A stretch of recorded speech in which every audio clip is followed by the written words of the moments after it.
Okay, so we'll just start right now.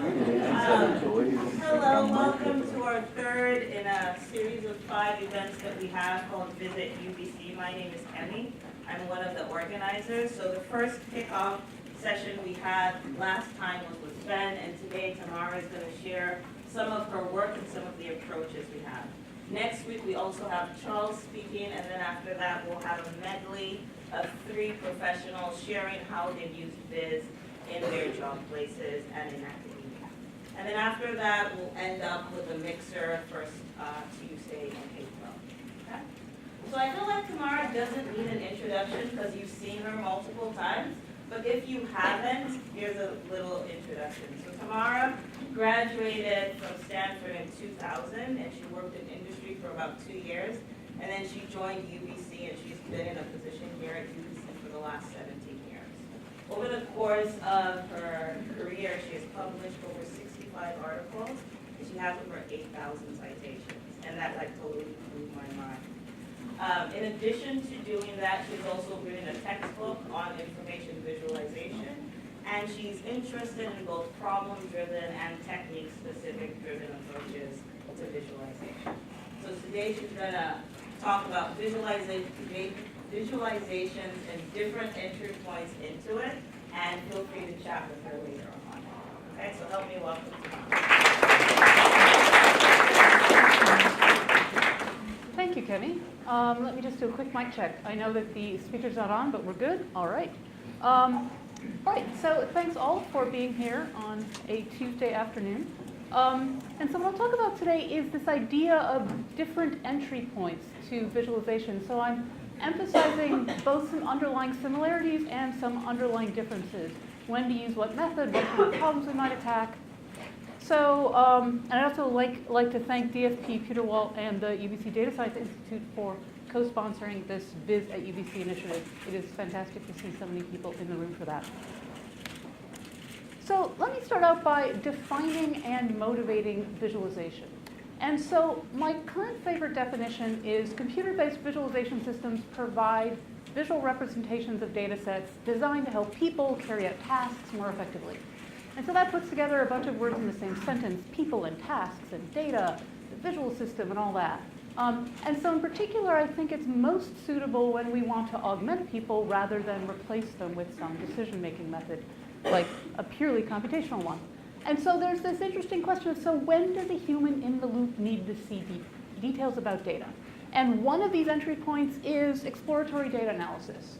There is something they need to understand. There's going to be a lot of often iterative back and forth cycles. Maybe you could write a computer program to handle that if you knew exactly what your question was, but what if you have many thousands or tens of thousands of possible questions and you refine them as you even start to explore the data? That is this well-known EDA, exploratory data analysis loop. And this idea that a human should be in that loop can actually accelerate the entire process of understanding that data, even if a human asking a question doesn't give an answer as quickly as an algorithm running on a data set would. What we want to do is accelerate that entire data analysis loop, not just one iteration of it. Another entry point is there's something you want to present to people. There's a result you know you need to communicate it to other people, and you're going to use visual methods for doing that. And then there's this other interesting entry point, which is that you really do very much want to go back and forth. You have this idea that there is some kind of automation, there is some kind of human-in-the-loop judgment, figuring out exactly what that might be, even understanding the data set well enough to even begin to model it, or building trust that you've got your model right, or monitoring an automatic system once it's in place. Going back and forth between what the automation does and what the human does. These are some interesting frontier areas. So there is this idea that we've got something that is visual, something where we are employing human perception rather than relying on internal cognitive resources and memory. And there's also this idea that there is some way to judge. Did you get it right? There is some intended task, some definition of what it would mean to be effective. So as Kemi kindly mentioned, I do have a book. I'll be mentioning a few things from that book as we go, but if you want to go deeper into even these questions of why do visualization at all, I talk about that in the first chapter. And I am going to abbreviate visualization as Viz for the rest of this hour or so. So I find it useful to help think about visualization in an analysis framework that really focuses on 4 levels and 3 questions. And let's start out with this level of what I'll call the domain situation. And there's this question, well, who are the target users? So we're starting from a question of saying, well, who's going to use the visualization? What are their concerns? And this typically is something that is different with every person you talk to. They might use very specialized words for what they're doing. You know, a physicist might use different words than someone doing accounting, than someone doing chemistry, than someone looking at baseball scores. But they might all have in common some idea of what they're trying to do with the data set. And so what we want to do to actually make progress in visualization is to abstract the domain-specific into some vocabulary that's independent of a domain, so that we don't have to worry, does the physicist and the chemist use this different words for talking about the same thing? Or conversely, are 2 biologists actually talking about the very different things, even though they're in the same laboratory, maybe even looking at the same data set? So this question of how can we abstract, first, what are we showing? I'm going to call that the data abstraction. And then why are they looking at? I'm going to call that the task abstraction. So these abstract questions of what and why allow us then to work in a way that crosses different domains, that's independent of a particular domain. So at what I'll call the idiom level, some people call these techniques or methods, but these are all very general words. I like to focus on this question of, so how is it being shown? So we have what are you showing, why are you showing it, and how is it being shown? And I often split this up into things where I sometimes differentiate the visual encoding idiom of how do you draw a picture from the interaction idiom of how do you interactively manipulate that picture. And in some idioms actually have these so intertwined you can't easily separate, but sometimes they focus more on one or the other, the visual encoding or the interaction. And there's some value in separating out that idiom level of how are you showing it from what I'll think of as the algorithm level for how do you efficiently compute that. So by separating out this domain from abstraction, from idiom, from algorithm, I find that helps me think. So your question might be, well, why? What is useful about this partition? The key thing is we have to design for getting it wrong. We have to design for the question of how do you even know if you got it right or you got it wrong? And to steal some language from actually computer security, this idea of threats to validity. How might you get this wrong? I find this a very evocative framework. So what could you do wrong at the domain level? Well, you could misunderstand what people need. At the data and task abstraction level, how could you get that wrong? What if instead of showing them the exact data that they need to address their problem, what if you picked the wrong abstraction? Then you might be showing them the wrong thing. At the visual encoding and interaction needing level, well, there's a whole bunch of details about how human perception works, which are inconvenient truths, that they don't do things in the way we might like. Your eyes are not cameras. Your brain is not a magical recording device that remembers everything. So we can get things wrong because we don't understand that the way human perception interacts with some interactive picture. And then finally, at the algorithm level, well, your code might be too slow. You might have a ridiculously inefficient algorithm. But it's useful to separate these out so that we can consider each of these threats to validity. And then what that can let us do is it can guide us in our choice of how to actually check this.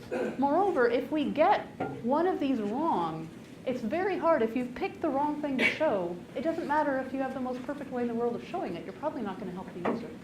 So there's a cascading effect of getting these design choices wrong. So what I really like about visualization is its very interdisciplinary approach to saying, well, how can we check at these different levels? And the answer is we steal things constantly from a whole lot of other fields.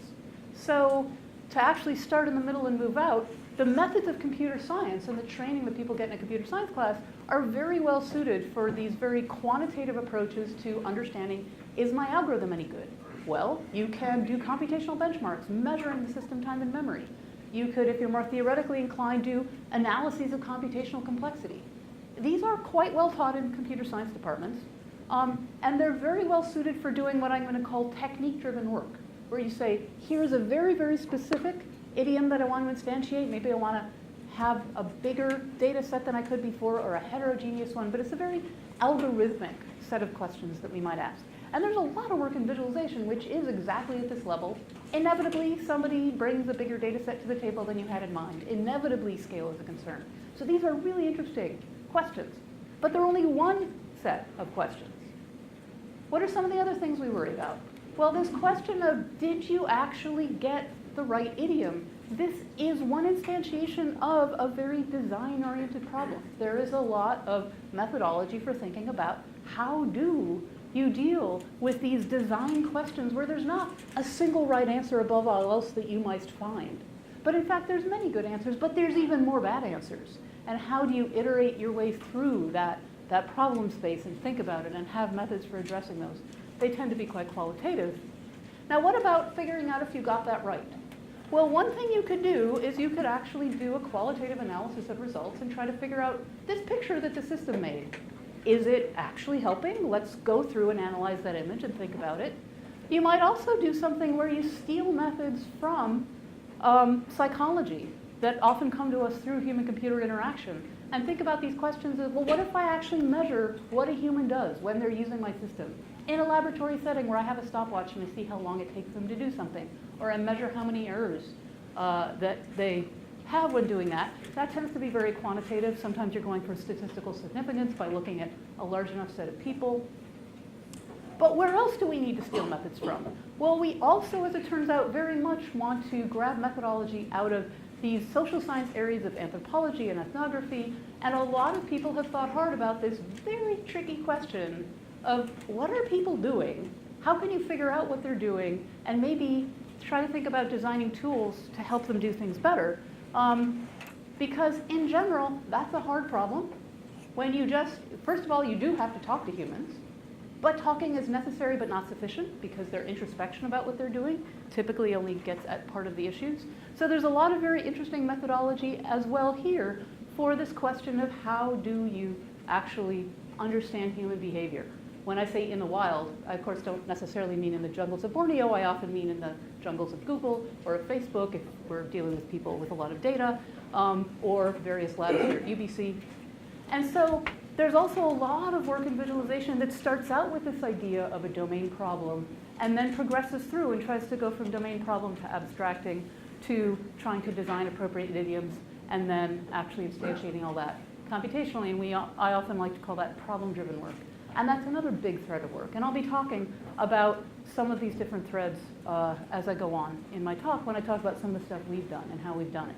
But this idea that you really have to think about which of these many problems you're solving and then pick appropriate methods depending on which problem you're tackling, I find this really helps give some context for thinking about visualization, because its glory of being so sprawlingly interdisciplinary can also be a source of great confusion if you're like, but so which thing am I doing? How might I measure it?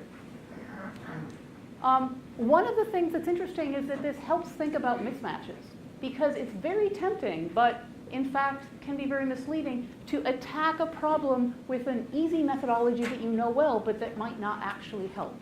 For example, if you want to confirm whether or not you got the abstraction right, that's not a good job for a lab study, because in a lab study where you're measuring humans in a lab, you tell them what to do. In contrast, if you deployed a system in the field and watched what people did, you might find they're using your system in ways that you did not at all predict. And I'll talk about some examples of that. In fact, it's almost inevitable that they use your system not quite as you had in mind. So there are some, you might want to go for a field study method to try to really see if you got your abstraction right. And then another thing people sometimes get wrong is they say, here's my new system. Let me avoid stepping on all of the cables to not die. All right, so they say, here's my new system and here's how fast it runs. And the question is, yes, but did it help a person? So computational benchmarks don't usually get at this question of whether or not you solved the design problem adequately given how human subjects work. And in fact, that's a great situation often to use a lab study where you really are trying to get a sense of how human perception responds to the system you designed. So these are some things to think about. Now, before you start thinking, wow, that's a lot of methods, and in fact, I didn't even quite list them all on here, let me point out that typically a single visualization research paper does not address all of these questions at once. You usually pick your battles. You say, okay, in this particular system, which of these methods am I going for? I'm not going to actually walk through all of these, but just by having these color-coded boxes, these are some examples of, in a particular system, where did they emphasize? Did they actually do computational benchmarks in that inner box? Did they do some of these things at the idiom level? Did they use any of these methods of ethnographically going out and talking to people? So there are a lot of different methods, and different papers will focus, particularly if they're trying to understand what level are they contributing at, then they'll think about the methods. One thing that's, of course, interesting about this is it gives different points of entry. What kind of things do you like doing? Do you like designing things on a computer? Do you like measuring things in labs? Do you like going out and talking to people? Are you someone who has a lot of design background? Depending on what your own background is and what you're interested in doing, if you're a researcher, you could actually enter visualization from very, very different vantage points and do interesting work in a lot of different methodological frameworks.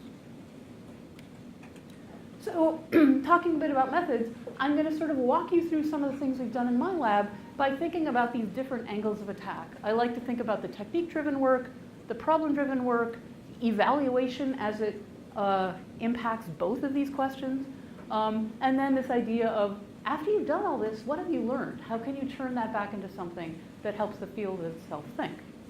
So I'll use this framework for thinking about some of the stuff we've done. So I'm going to start with sort of the most core computer sciencey work, what I'll call the technique-driven work, where you really are thinking about, all right, how do I scale these things up? How do I build computer systems? There's often some very nice engineering problems and software engineering problems, and also algorithmic, more theoretical problems. Sometimes we're focused on questions of layout and interaction, and we try to say, well, let's see what happens if we try to actually analyze a data set using these kinds of tools. We might also do these lab subjects, these lab studies with controlled experiments, particularly when we're proposing some sort of new technique. So we've done quite a bit of that. In my group, we thought a lot about this question of node-link networks, sometimes called graphs in the viz literature. And it's an interesting and complex problem to say, once this node-link graph gets big enough, how do you have it not just look like a giant hairball? That is, in fact, a term of art. Hairball is mentioned in a lot of network visualization papers. How can we actually show this in a way that's useful, either where we know nothing about the graph, where we just think of it as an abstract entity and network of nodes and links, or maybe where we know a little bit about the domain context for a graph. So that's a lot of this was done with folks from Bordeaux that come from a combinatorics background, and a lot of very technical papers that really dig into the details of how do we lay these out and how do we interact with that. In a bunch of these things, what I'm going to do is not actually show all the videos at once, because then this would be a very long talk if I clicked on every video link. But the slides are posted, and if people want to go and look at some of these specific systems later, a lot of these do come with video links. We've also done a lot of the special case of networks, which is trees. One really fruitful area where there's a lot of trees is biology, and I don't just mean trees that grow out of the earth, but in fact, evolutionary relationships between species, phylogenetic trees. Some recent work that we just did on aggregated dendrograms, looking at the relationship between gene trees and species trees. Some older work on how would you compare two trees to each other when the trees get bigger and bigger and bigger, and you don't just want to sit down with a piece of paper and a highlighter pen. And so then what we've done is follow these up by saying, okay, now with these systems we built and that other people have built, let's go try to understand when do which kinds of approaches seem to work well, and in what contexts are they less of a match? So actually, and some of this work was done here with Joanna Montgomery, who's one of the computer science HCI faculty members, and really to dig in and see, well, what's going on in these contexts? How do these methods work? And in one case, it actually led me to decide that a technique family that I'd spent a lot of time on in previous work, including my own PhD, I'm like, maybe this doesn't work quite as well as we might have thought, at least not some instantiations of it. Another one of these studies was pretty methodologically interesting because we said, well, let's bounce back and forth between techniques. First, let's do something very qualitative. Let's actually take video of people, or in fact, tracing paths through a network. Let's create a behavioral model, try implementing that on a computer, and then see if it helps untangle the factors that lead to humans' ability to trace paths through these node-link graphs. So it was sort of a methodologically interesting project because we tried to combine a lot of these in one single project, which ended up being a big sprawling paper so large we couldn't fit it at a conference, so that was a 40-page journal paper rather than a more typical 10-page conference paper that we see a lot of in visualization. Another technique area that we've thought a lot about, which is fun, and it's actually one of the closest connections between visualization and machine learning, is this question of dimensionality reduction. If you had a really high dimensional space, but you suspected there's much lower dimensional structure, how could you actually algorithmically capture that? It turns out there's a lot of fun math in here. We did a number of systems that attacked this question from various angles. To give you a sense of that, let me actually walk you through some of this what, why, and how for this question of dimensionality reduction. Let's say that you have a very, very high dimensional space. You think of document collections. And you want to say, all right, what if I had 40,000 documents? How could I see those? One way that's very popular, it's often called the bag of words model, is where you say, okay, let's think of each word. Across all the documents, we grab all the words, and you think of these as a very, very, very long vector. And then you say, if this word appears in this document, we'll actually keep track of it. What do you have? A really, really, really big table. Do we just want to draw a direct picture of that table? Oh, God, no. That would be terrible. That's a very, very sparse data set. We want to do something more sophisticated. What we want to do is we want to derive new data, not just have people look at this very high dimensional table, but come up with a really compact way of seeing this. Let's see if we can computationally find a much lower dimensional space. Instead of one dimension for each word, is there some structure we can find that would still let us see what these documents are like? A lot of algorithmic techniques that I won't get into for doing this then lead us to a different data set. We've derived a new data set. We've said, all right, now we have a two-dimensional table. We have two new synthetic dimensions that we've computed. And then we can actually represent each one of these documents as a point in a scatter plot. And now we can actually try to say, hey, when I look at this space, am I actually able to identify any kind of a cluster structure? So we can use a lot of these methods for visually encoding, for navigating, for selection. And then maybe we end up with saying, all right, what if we actually take a look at these documents, we find, aha, there's a lot of these that somehow seem to be about Australian marsupials. We're going to call this the wombat cluster. We could actually assign labels to these clusters that help us understand this data set. And so what's interesting about this is a number of things. This idea that we could derive data along the way, that maybe the data set that we're given isn't the best data set to directly draw a picture of, so we have to do some work along the way. This idea that we might actually add to our data set as we go, either with deriving data or maybe with annotating as we go, that can be another function of a visualization system. So very fun area. We've done a lot in that. And a lot of it comes down to these questions of judgment. Do you believe these clusters? When you see a little group of dots on the screen, what does that mean? Are there semantics there with what you know of the domain? So we've also done some of these lab experiments for trying to figure out, so after we do these kinds of things, then what? How should we draw these pictures? What's going to be perceptually effective versus perceptually not so effective and yet somehow oddly popular at making little landscapes? What are some ways that people actually think about these clusters when they see them? Again, from a methodology point of view, that question about should we look at it as these 3D-ified landscapes or points was something we did very much in the traditional user study context. It was a controlled experiment in a lab. We had lots of people look at a relatively small number of data sets. We also thought about an interesting inverse method that we decided to call data studies, where sometimes what really matters is not the variations of human perception, but the characteristics of the data set itself. Those can be such huge effect sizes that they completely swamp any individual variation. And so we ended up having these data studies where a small number of people code a very large number of data sets. You're not going to get a typical user study, someone who's willing to spend 80 hours on actually looking at many pictures of dots. But with a data study and a small number of expert coders, you could actually do that. So methodologically, this also had some interesting areas there. Another one is, let's go talk to people and figure out whether all of these algorithm papers in both visualization and machine learning and psychology and statistics actually have they have many assumptions written down, and then people go off and use these tools. Do those align? Is what people are using these tools at all matching things? For example, in some mathematical papers, they say things like a smooth and densely sampled manifold, and we think, why could we assume that? Let's see if these people have assumed that. So we talked at length to a lot of different people in domains, ranging from biology to a number of others, and ended up saying, what are people actually doing when they look at these pictures?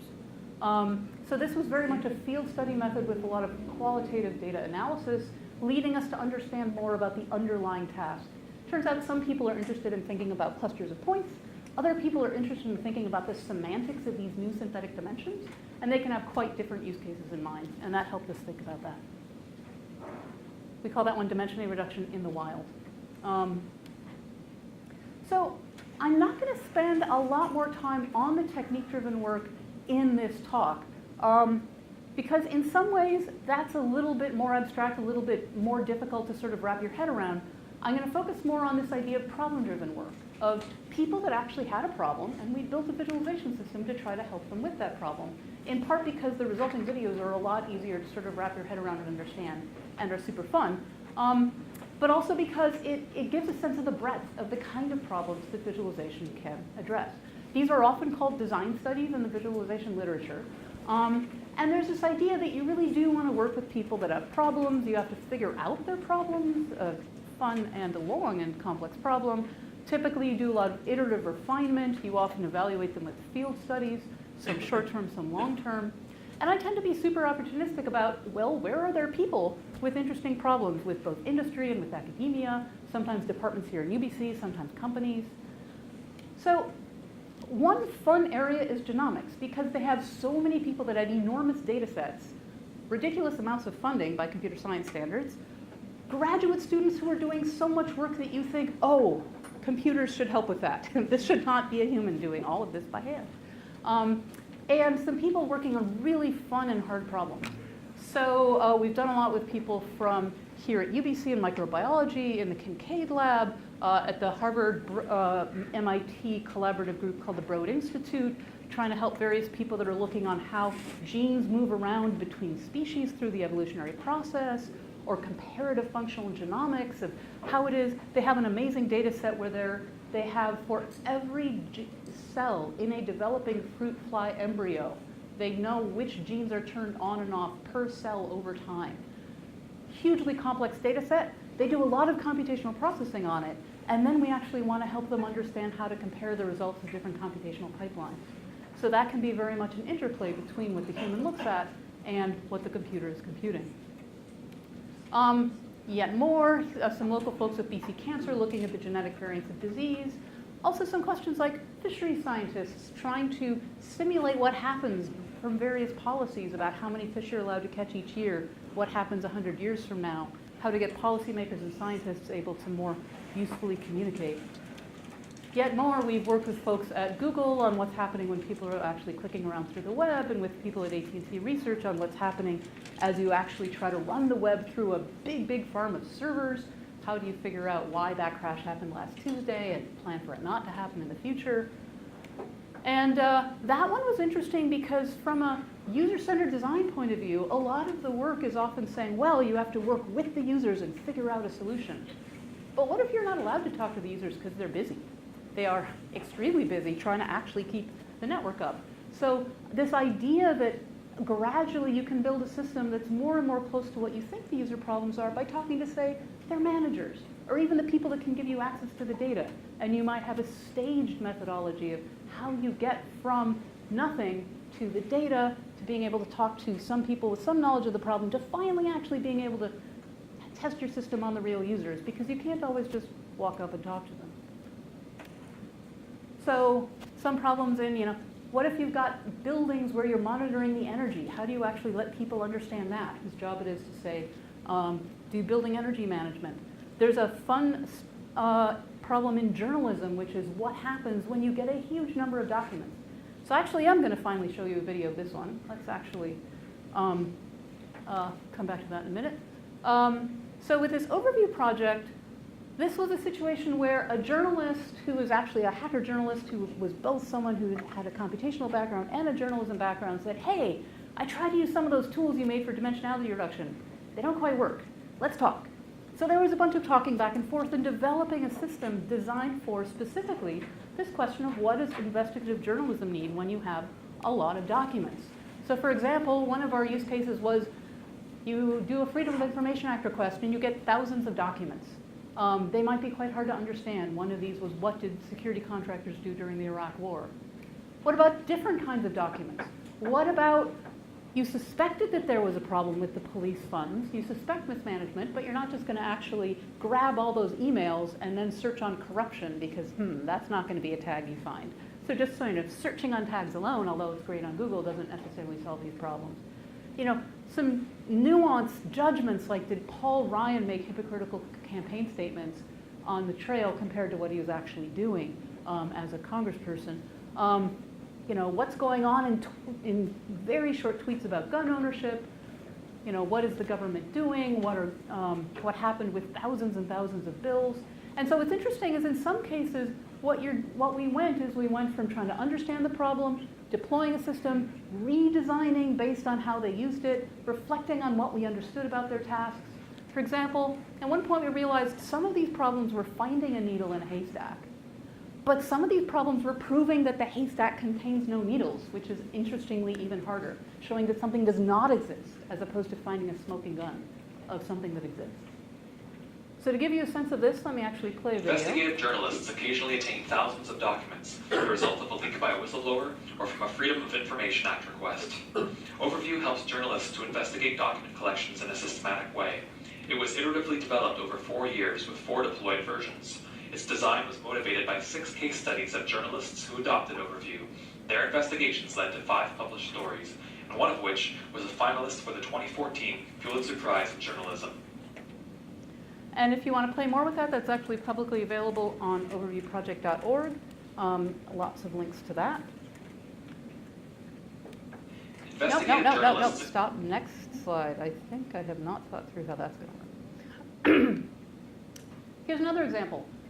What about in-car networks? You've got a network throughout an actual car as designed by BMW. How do you analyze that network? How do you help a lot of different automotive engineers deal with that? It's a very different use case than a lot of the node link graph work that's done with these sort of social network type things. It turns out that they're both about network data, but their tasks are dramatically different. Here's a fun one of trying to work with an e-commerce company that's got these huge data sets of click streams. Every single time someone clicks, keeping track of what's going on with that. That's actually very recent work that we submitted yesterday. I'll give you a sneak preview of that.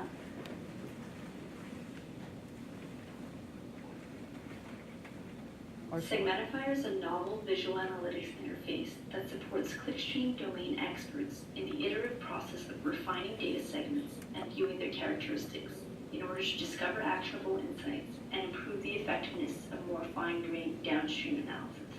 Analyst loads in 1 million sequences, each representing one user session. The segment inspector view on the right gives them insight into the underlying data of the segment. The ranges section shows distributions of some of the major attributes. The actions section shows all information having to do with actions. For example, the analyst notices that only 41% of the sequences contain a page view. Marking this as odd, they go down to the sequence details view to take a look at the actual sequences. To help simplify them, they collapse all identical consecutive actions into one. They then notice that over 50% of the sequences contain only abstract actions, an action referring to the loading page, and conclude that there must be a tracking error. To filter out this noisy data, they select a sequence, which recreates the pattern in the Operation Builder. The Operation Builder view on the left is where analysts create operations to refine segments for each task. The analyst selects the Not option and clicks Apply to filter out the noisy data. The process is recorded in the Analysis Paths view. This is where the analyst keeps track of all operations and segments they create. Selecting a new segment causes the Segment Inspector view to update with the new underlying data. For example, now 99% of sequences contain a page view, which is closer to what is expected. The analyst uncollapses the sequences to get a more detailed view.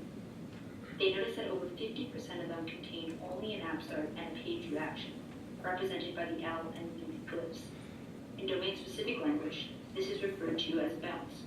Wanting to further analyze this behavior, they select it, which recreates the pattern in the operation builder, and apply it to the segment.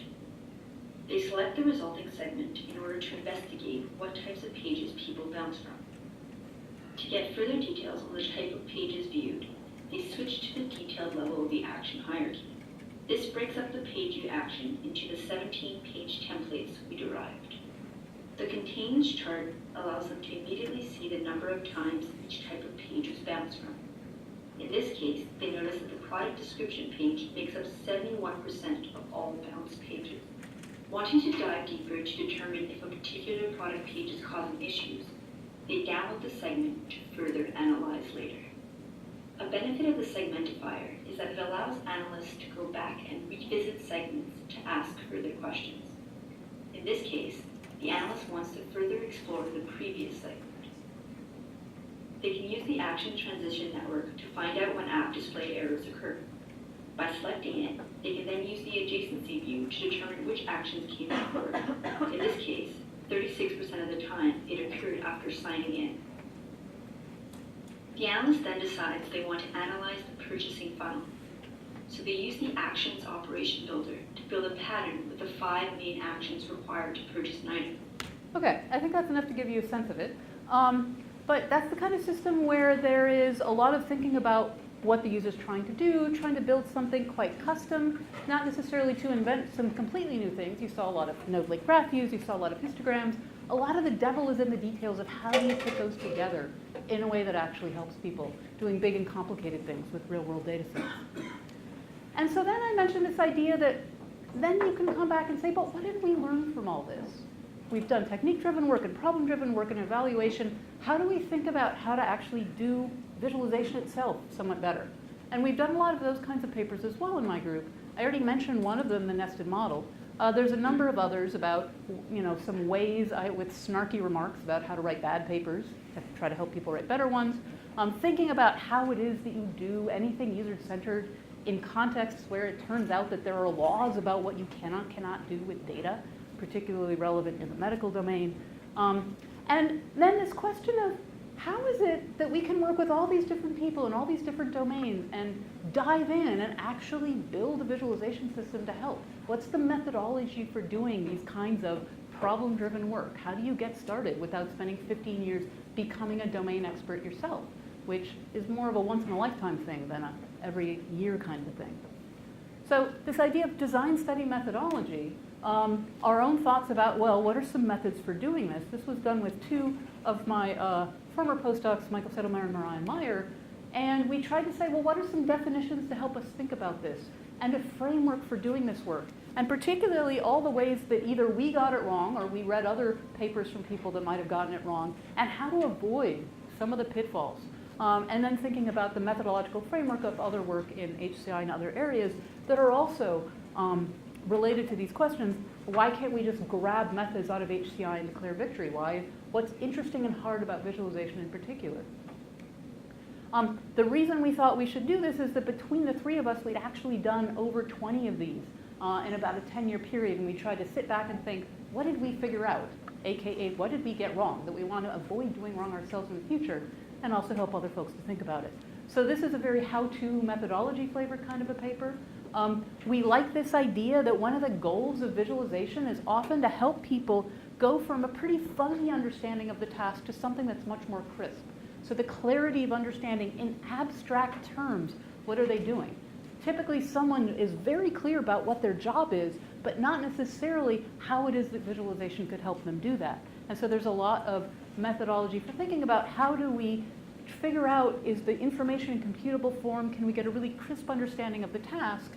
If we've got both of these, maybe at some point you could automate that. But a lot of the interesting use cases of visualization are before you're in a place of understanding the task so crisply that you could even think about doing something fully automatic. So we argued that it would be useful to think in terms of a framework where you start out with learning about visualization to begin with, winnowing down the set of people you might collaborate with to really make sure there's a good match, some core stuff about the discovery and design and implementation and deploy. Those are often very iterative. And then actually reflection as a research method as part of writing that up. Emphasis on lots and lots of arrows. This is an incredibly iterative process. You are always going back and checking again. I'm not going to walk you through all 32 pitfalls. I'm just going to pick a couple to give you a sense of them. You know, one is this question of, well, when should there be a useful and productive collaboration between someone doing viz and someone in another field? Some of you in the audience might be thinking about doing visualization yourself. Some of you might be people who think, oh, I want visualization. How can we actually work well together? It turns out it's an interesting process that just saying, you know, should we collaborate and instantly saying yes might not be the best way to do it. There might be some value in thinking systematically about, is the data available and ready, and is there enough time to actually work back and forth, and do existing methods actually work pretty well, or are there some gaps? You know, does it match with any of your own research interests? So we talk about some of these ideas of when to avoid the pitfall of prematurely committing to a collaboration only to discover that it's not actually a great match. Here's another one of these.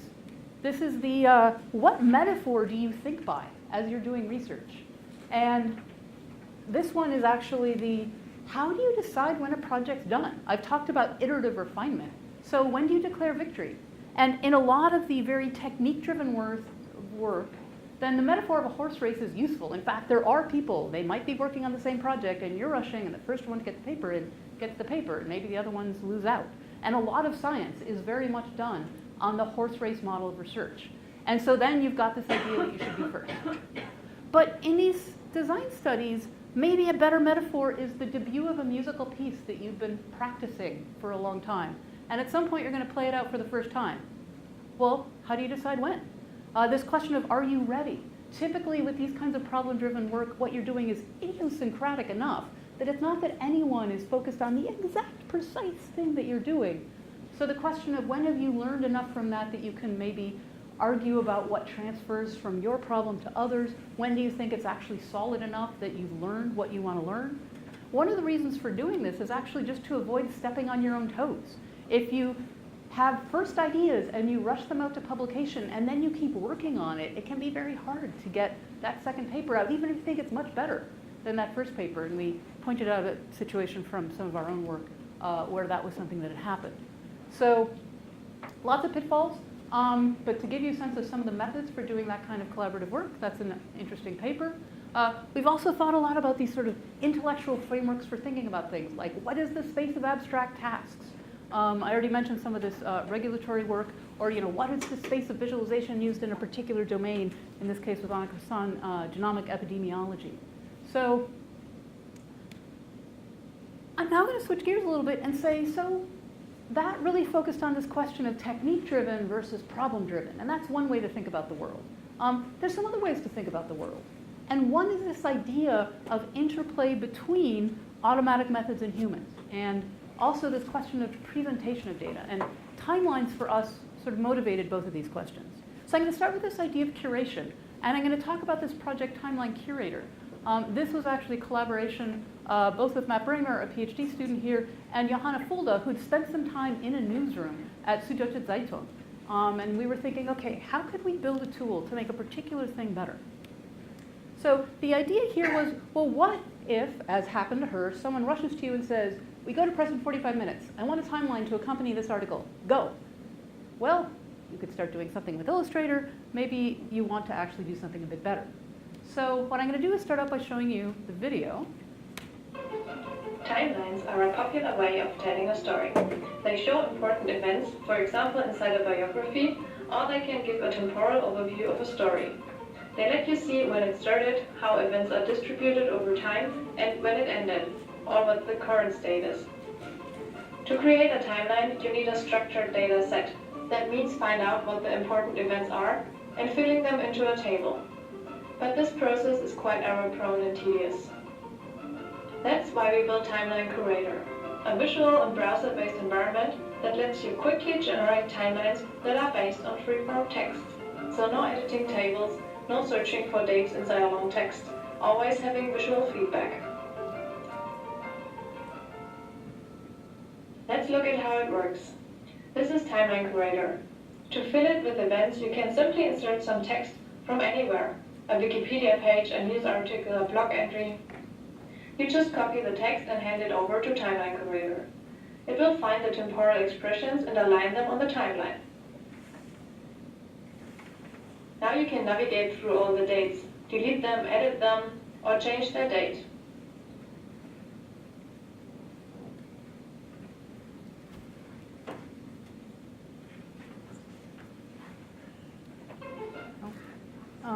So one thing that I want to emphasize here is, well, comparing things like manual to fully automatic to this human-in-the-loop automatic process. So, she started out when she was in the newsrooms where there was really this idea of manual curation. You can think about browsing, extracting information from it. Sometimes literally this would be done on paper.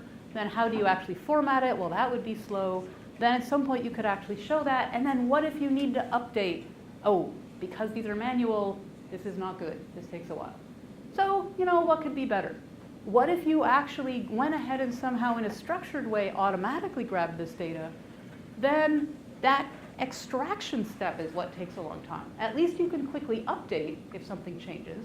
Sorry about that. Let's see where we are. But there's still this question of, well, how did the extraction work? So there were some existing tools to actually take structured text and make timelines, but we wanted to think about this larger creation process and think about, well, what can you speed up? And this theme of what you can speed up is a very common use case in visualization. So this question of, well, when could we speed things up, where what we wanted to do is say, well, what if even the browsing could be fast? So that you wouldn't have this, if you automated the extraction and the formatting, then you could have this show and update loop where there'd be a human actually visually looking at that data. Might be a lot quicker to do that than to go in and start editing a spreadsheet. So in general, I think this is an interesting use case. Build for humans in the loop, because as well as a computer scientist, I heart computers. I think they are great and fabulous. There is often situations where automatic methods are going to be good but not great. They're going to be imperfect, so they're going to help us a lot. They're going to be much better than doing everything by hand. But we can't typically just rely necessarily on them getting everything right. So this idea that design for assuming that some computational method is good but not perfect is, I think, a really common use case, not just for journalistic timelines. And so this idea that you could accelerate this process with visual feedback with a human in the loop is an interesting general design pattern for situations where we might want to use visualization. So also getting back to this idea of fast and slow, the importance of being brisk, just as important as being earnest. People really often think of visualization as being about this eureka moment where you have this great new visualization system and you discovered a thing you could never have discovered before. And maybe you run down the street yelling about this, maybe you don't. But this idea that success is what was impossible before is actually only one use case. It is an important one, and we love showing it to the world. But another one that you really, in fact, have as a workhorse is making things faster. That if you can accelerate some workflow with visualization, sometimes you accelerate it so much you could really do a thing you couldn't do before. But to really not necessarily focus on the eureka moment of what you couldn't do before, but how do you make the stuff you do a lot, but inefficiently, how can you make that faster? I think is a very useful way to think about it. So in particular for TimeLineCurator, we started up by thinking about how to speed up the use where you're wanting to make these timelines for presentation. Make this document into a timeline right away. And that's where we started. But then we actually thought about some other use cases. Once we had a tool for doing that, how could you even nudge a little bit from presentation into exploration? One was this idea that, well, what if you compared two timelines to each other, or what we called speculative browsing? I'll show you what I mean by that with a video. It can also be used for what we call speculative browsing.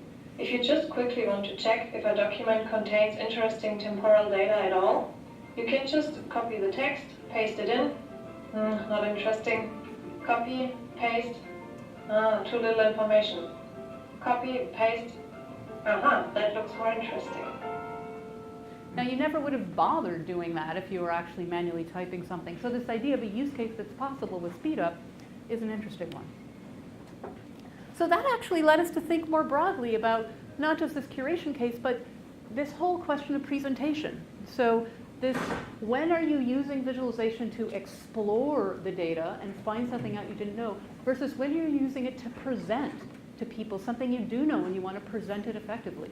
And it turns out that there's a lot of things in common between these two use cases. And I've spent a lot of time thinking about the similarities and how can we unify and think about this together. But there's also some interesting questions about, well, what if that really is your goal? Would you make different choices of certain techniques or methods? What is more useful when you're thinking about presentation as opposed to exploration? And that was actually a project with both Matt and some folks from Microsoft Research on this question of how do you present temporal data in timelines. And that's got quite a lot of both hundreds and hundreds of examples that were classified that are available that we actually then fit into this typology framework.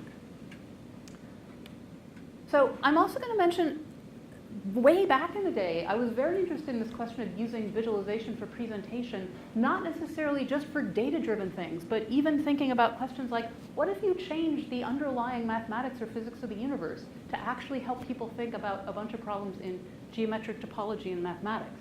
So another really common use case of visualization is this question of exposition. How do you explain to people using visualization, whether for data or not for data? In this case, it's more for mathematical ideas. There's a lot of things you can do that are very hard to just do with, say, still pictures or text alone. I'll show you a very short snippet of one of these to give you a sense of the kind of things that are really hard to follow just with pictures.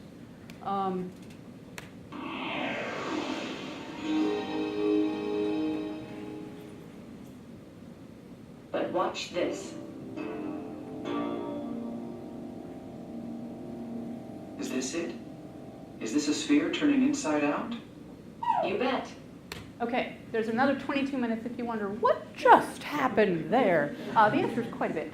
But it is possible to get even like a sixth grader to understand something that previously had been really reserved for research geometric topology ideas. Because visualization actually made all those ideas accessible. So I've now talked you through some of the entry points for visualization, some of the different goals. You might be doing exploratory data analysis. You might be presenting something that you know. You might have this idea of some sort of mixed initiative curation or environments for authoring, where you want to actually support people, not necessarily who want to do programming, but to use an existing tool. And I've talked some about these various methods. You could be developing algorithms. You could be building systems, and often even releasing them, whether it's open source or commercially.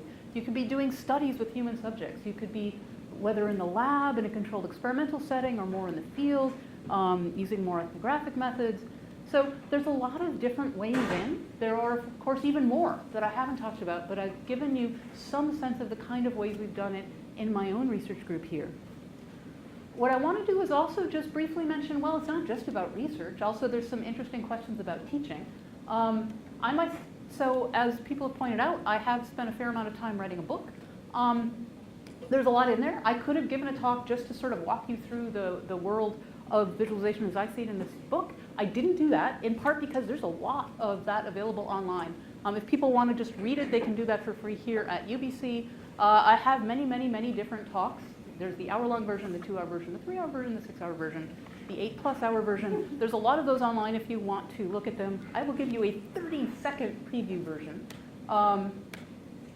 In my tutorial on visualization, analysis, and design, I'll talk about what data to show, why the user intends to carry out a task, and how to break down complex designs and validate them. The foundation of visual encoding is marks and channels, and we'll discuss the many ways to use space to arrange tables, spatial fields, and networks, and how to map color. I'll also cover the ways to manipulate a view, to facet your data across multiple views, and to reduce the amount of data to show, plus some rules of thumb. And there's a book if you want even more. So that was the 30-second version. You could have the 8-hour version if you like, or anything in between. Notice how one of those mantras, overview first, was something you might have heard Ben talk about last week. So the book actually does go at quite a bit of length to this idea of what as data abstractions, why as tech abstractions, and then really walks you through this universe of what are the different ways that you could both visually encode and interact with your data. The book is not covering at all anything about tools of how to actually do this in a computational environment.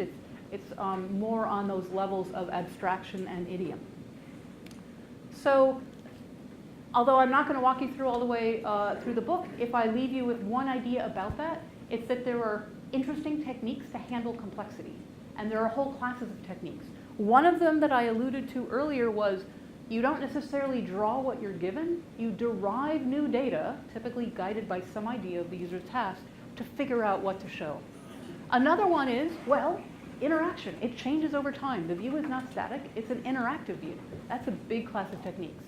Another one is, hey, you don't have to stop with one view. You might have more than one view that are linked together in some way that actually lets you see the best of both worlds. You might have different visual encodings across the views. You might have similar visual encodings, but partition the data. And then finally, well, what if it's still too much? You can't necessarily show every single thing in the view. As your data sets get bigger and bigger, and your view stays at the same number of pixels, you've got to somehow reduce the amount of stuff that you show at one time. And there's many, many, many techniques that come down to filtering and aggregation and ways to somehow reduce what is going on in a single view. Of course, these all work together. Typically, after you reduce, maybe you interact to change some things. So this is a whole suite of techniques that people have developed in visualization for handling complexity. So I've personally done a fair amount of teaching here at UBC. I've got a grad class that is actually open to all departments, not just CS students, because there's ways of doing projects that are not programming oriented. In that one, we don't teach any tools. Most of the students have either know or pick up along the way some of D3 or R that do programming projects, which is maybe about 80% of them. Coming soon is an undergrad class that's going to be aimed at CS students. That's going to be teaching the D3 tooling. That's one of the major areas. Many resources are also available if you're thinking about where to start and you already have a more computational background. There's a whole data science curriculum. I've done some teaching in that, and many others are doing that as well. That's much more focused on R, particularly for visualization, also with some Python. I did some pilot teaching in journalism, which has now been taken over by others like Charles directly within the department, and in that case, the tooling was with Tableau. We have compiled a list of all the courses that we know of so far. Sorry, that's actually, I believe, now on the next slide.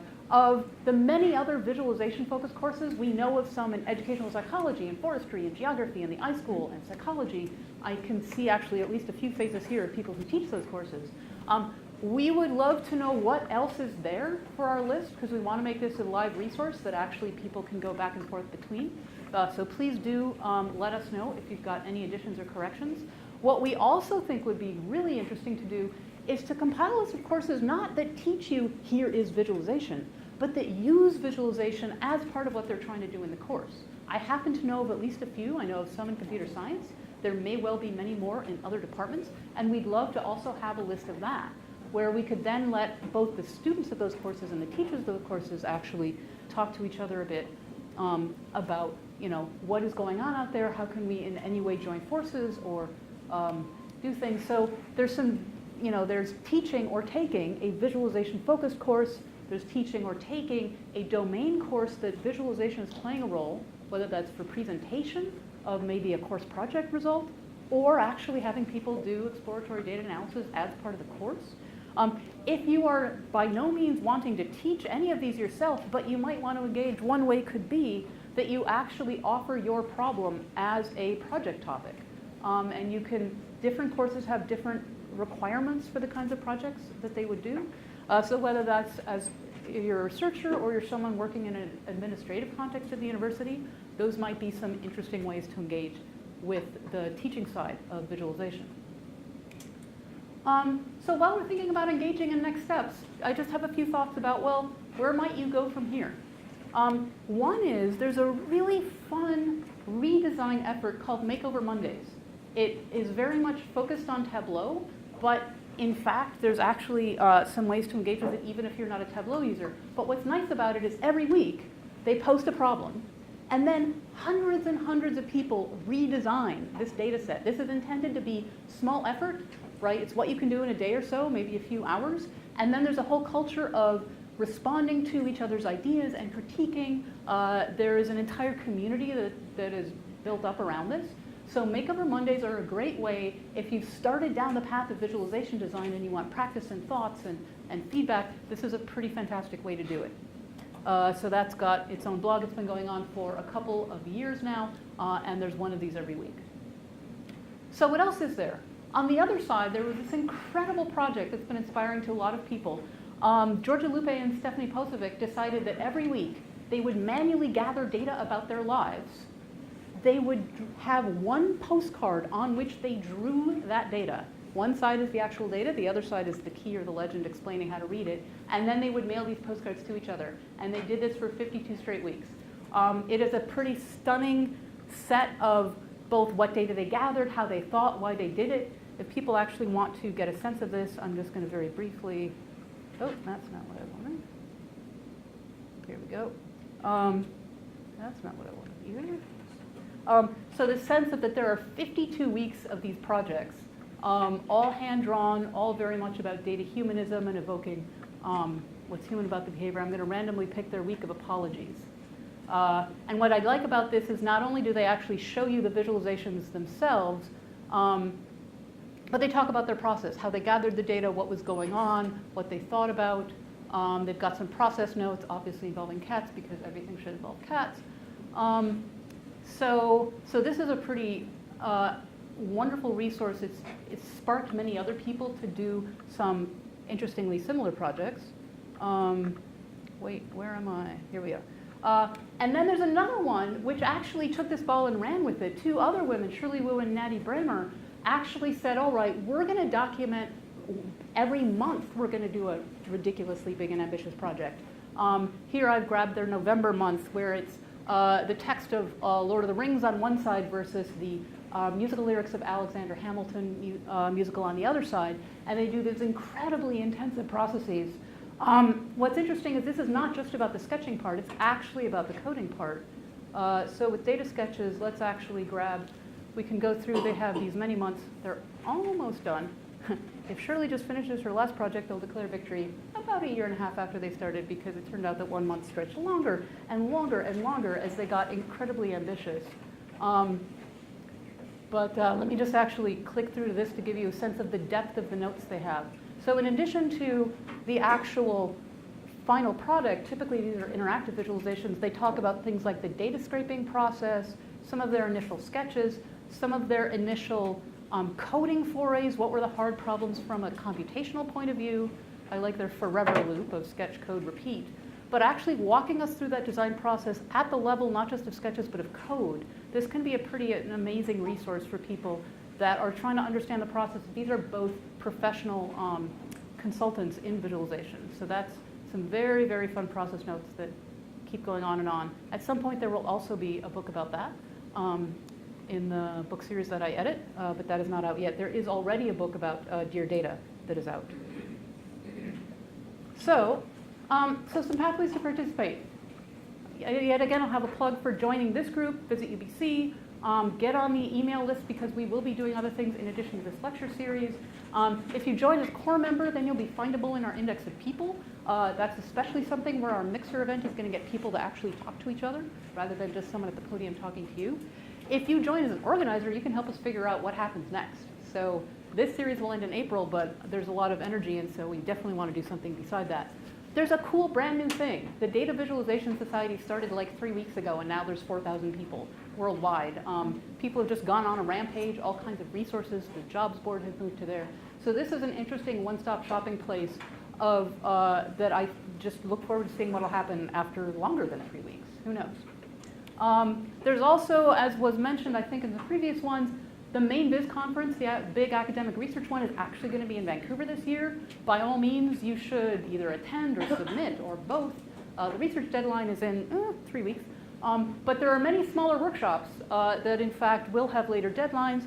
And there's a lot for both data science, Viz and practice, really focusing on practitioners. A number of these smaller workshops that have much later deadlines.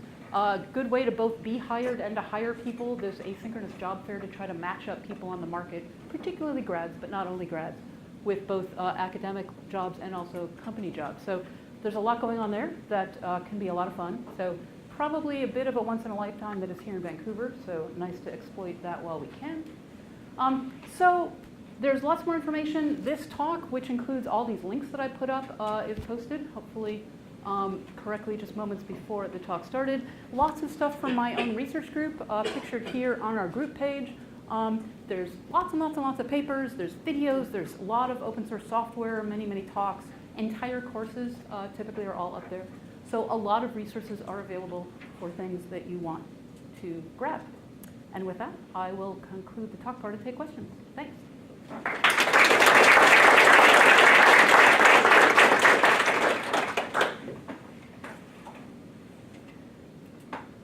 A bit of a fire hose, but did it spark any questions? Just a teeny bit.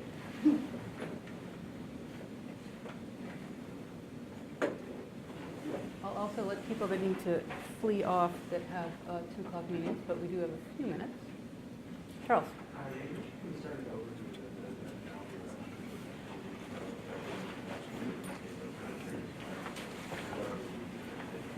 Right, so for those who couldn't hear in the back, Charles asked, so you mentioned that with Overview you'd done all this dimensionality work tools and then you found they didn't work. Why?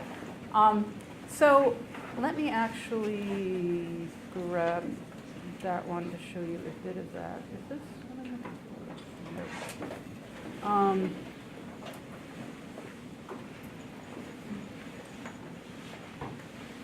So with that one, which I think was back somewhere.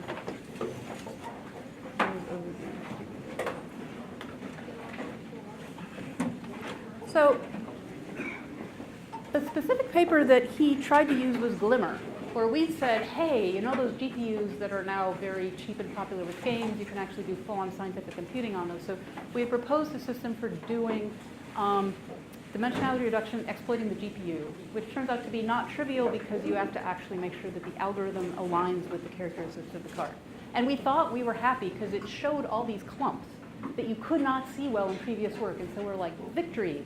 And then what he found when he actually put his own data in was, well, these clumps were not so nicely defined. He kept thinking that there had to be some structure in there that he got a sense of semantically by browsing around that was just not reflected in the cluster structure visible. And so that actually caused 2 flavors of work. First, we started building the system with him, and we ended up using, in fact, a completely different method. You might have noticed in that video, there were not little dots. There was actually this tree where there we had we actually thought about all different possible clusterings, basically making a hierarchical structure, and people were browsing that tree systematically. So in fact, we didn't just directly show them these clusters, we showed them sort of the higher level set of clusters that could happen. But then we also said, but we're a little obsessed about this technical problem. Why didn't the clusters show up? And we ended up doing a later algorithmic paper that actually got deep into the question of what is the sparsity that you can exploit in high-dimensional document space. And so it turns out that in terms of what's dense and what's sparse, some of the DR methods were not really fully exploiting the fact that this document space is so incredibly sprawling. And so we came up with some methods that actually much more exploited these particular characteristics of the sparsity of the space, and we were able to actually see better structure on millions of documents. This got published in a machine learning journal, Neurocomputing, and we called it QSNE. For those of you who've heard of TSNE, TSNE, this was actually a variant on this that is tuned for document data sets in particular. So it was a long and winding algorithmic road, and what's interesting is it ended up in a very different paper than Overview. So that was a good enough question that I almost thought it was a plant, but in fact it was not. Any other questions?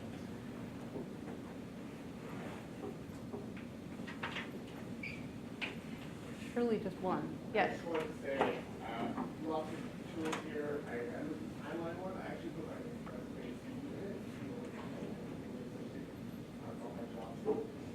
It almost for great resource for all of them. Cool. And since it's a curation tool, hopefully we can process it quickly and easily. That would be the hope. Very quick. Yeah, in fact, Johanna Fulda ended up having like this sort of timeline-flavored resume on her website after when she was looking for jobs. She did her master's here. Because she's like, I have just built timeline tools. Let me timeline my life.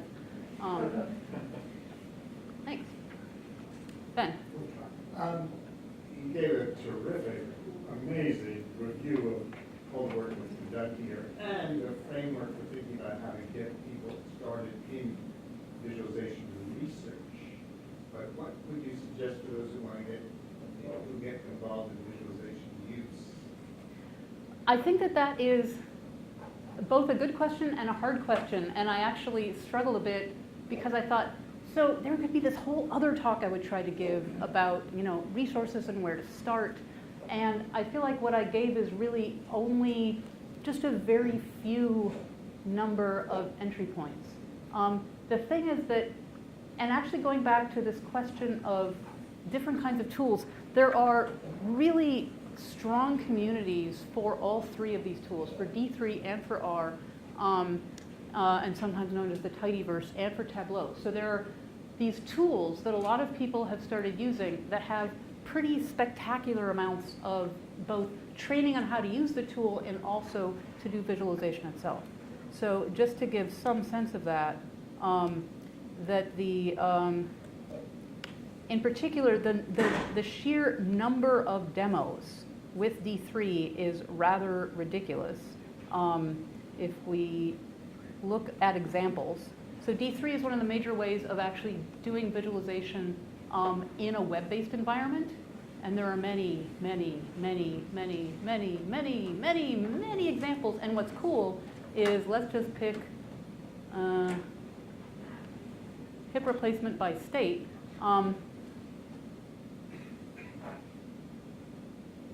Please sign in. Okay, that was not the example I wanted. What I wanted to show you was the way in which many of these actually come complete with example code.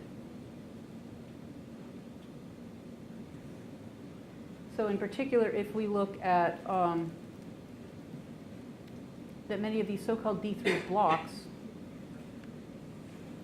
are nice little snippets of D3 that not only have, let's look at this one. So what's interesting is they come with code. This tells you exactly how that was made. There are many other tools that actually let you just sort of easily copy and clone this code and then play around with it yourself in interactive environments. So there's a really big ecosystem for learning more about D3. Similarly, there's a huge ecosystem for learning about Tableau. I already mentioned the Makeover Mondays as one of the entry points into that. And there's also this really, really big ecosystem for learning about R. If you look at R tidyverse, that might be one place that actually gets what they call opinionated collection of R that have a particular way of doing data processing that involve particular formatting of both text and analysis, and they very much integrate a lot of the visualization, particularly through ggplot2, with these other analysis tools. So there's a lot of resources there. So for people that have this idea of, well, I know I want to actually do something tool-oriented, I think one of those three would be one place to start. But it's not just about tools. It's actually about getting involved in just any data processing. I'm not sure if that's the intent of your question. Partially, for people who are not programmers, Tableau, right? But what else would you say for non-programmers who want to make a map, make a fine line, do other things? Probably the best set of tools out there, the current directory that I know of, there is this visualizing data site, and in particular his resource list has a lot of tools, and only some of them are programming. So in particular, I don't know if we can do a not on this site, but all the ones that are not programming may well be of interest. So there's a pretty spectacular collection of tools for non-programmers here. This is actually updated and kept live. So this is a good set of resources. So for example, let's say you want to do mapping. Then there are many of these tools that do not require programming for doing some mapping. So this might be a good resource.